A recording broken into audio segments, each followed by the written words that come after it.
L'koved Shavuos, we'd like to say something on Megillas Rus. It says in the Megillas Rus that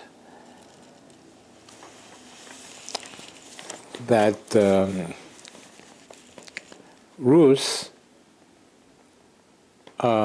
went out to the fields to glean ears of grain in order to provide sustenance to both her and her mother-in-law, Naomi.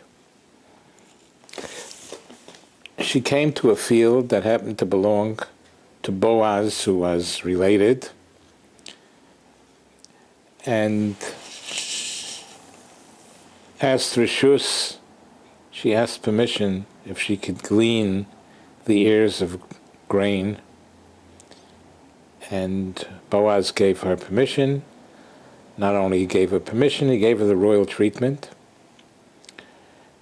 He said she shouldn't go elsewhere. She could drink water too. And Rus was taken by Boaz's kindness toward her. And the pasuk says in Rus Beis, pasuk Yud, that Rus said, Madua matzosi chen be'einecha? Why have I found favor in your eyes? Lahakireni, that you should take notice of me, even though I am a foreigner, I'm a stranger. Vayan Boaz. Boaz answered, Vayomer lo, and he said to her, Hugad li, it has been reported to me, Kol asher osis es chamoisech, all that you have done for your mother-in-law since your husband's death. Vatazvi avich v'imech, how you left your father and mother in the land of your birth, and you converted and went vatelchi elam asher lo yadat mitmel shloshem. You went to a people that you have never known before.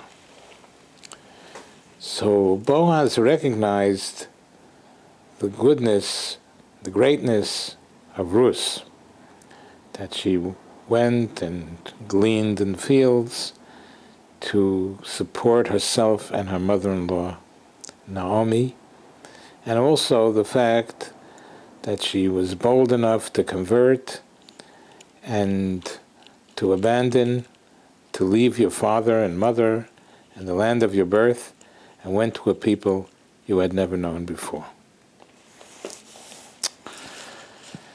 That's the simple pasuk. The Targum gives us new insight into this pasuk. The Targum says that when Boaz said, you did two great things, it's more than meets the eye. The Targum says, V'is amor olai b'nevuah. I had a prophecy. Boaz was a prophet. I had a prophecy. Da'asidin l'meifak minoch malkin unevian, that there's destined to issue from you, you will have kings and prophets that are destined to issue from you. Begin tivusa, because of the goodness that you did with your mother-in-law, that you supported her after your husband died. And another thing that you did was that you abandoned, you converted, you left your people, you left your father, you left your mother, you left your land where you were born, and you converted to a people that were totally foreign to you.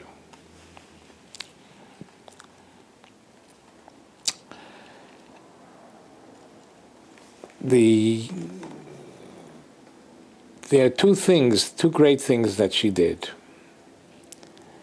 And these are the two reasons that Boaz was so kind to her.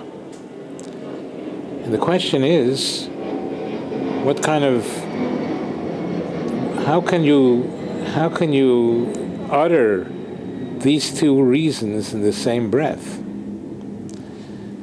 The fact that she converted, especially she was the daughter of a king, Eglon Melech Moab. She was the daughter. She was a princess. She had a life of wealth if she would have wanted it. And she gave it all up because she wanted to be a Frum Yid. She wanted to be like Naomi. So she really gave up a lot. It was really Mesiras Nefesh. She gave up so very much. And another thing that she did, she supported her mother-in-law. She went gleaning for ears of corn in the fields. How could you utter these two in the same breath? The fact that she converted and gave up wealth to live a life of poverty, that's a great act. That's Mesiras Nefesh. That's sacrifice. But the fact that she went and gleaned ears in the field to support her mother-in-law and herself, I mean, that many people do that. If something goes wrong in a family and one of the family members needs support, others go out to help. I mean, that's not an act that's equal at all to the act of her conversion. How does Boaz say in the same breath that you converted and you also went to help your mother-in-law? This is very puzzling. Very puzzling. How could they both be the same thing? Meiri v'Rebbe Hagoyin Reb Henach, Zeichet Tzadik Levracha, says that maybe from here we see a new revelation. That when Ruth went to glean in the fields and to support her mother-in-law and herself, this became equal to the sacrifice that she did when she converted. Apparently, she must have done it with all her heart and all her soul and all her care that her mother-in-law should have what to eat. She did it with such a leiv sholem, with a full heart, that when a person does even a mundane act of chesed, a simple act of chesed, of helping somebody that's in need, and many family members do it to other family members, and it doesn't seem to be so much greatness involved in that. But apparently, if a person does it with all their heart and all their soul, in order to help somebody, to help Naomi, that elevates the mundane and simple act of kindness to be equal to an act of Mesiras Nefesh.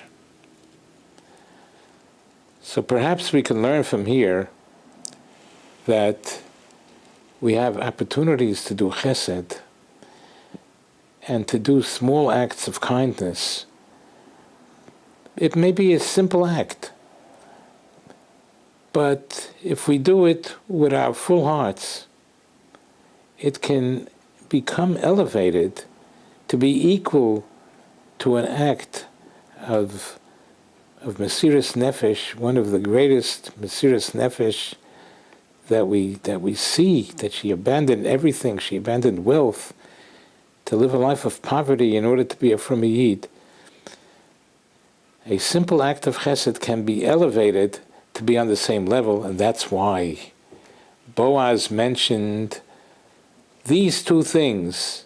That was my prophecy. I had a prophecy that these two things that you did, and because of that, you will be zeicha, that Malkin unevian asiden lemefak minoch.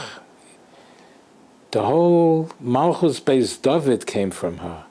Mashiach Tzidkenu is going to be one of the descendants of Rus.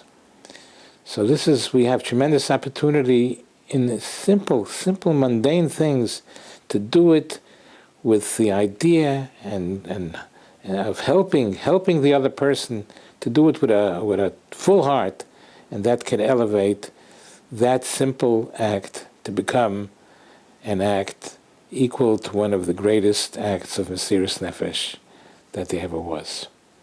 We should be zeicher to utilize the opportunity to do chesed, to do simple chesed even, but to do it properly. And in that schus will be zeicher to have to our credit something equal to an act of Mesiras Nefesh. We should be zeicher to this. Amen v'amen.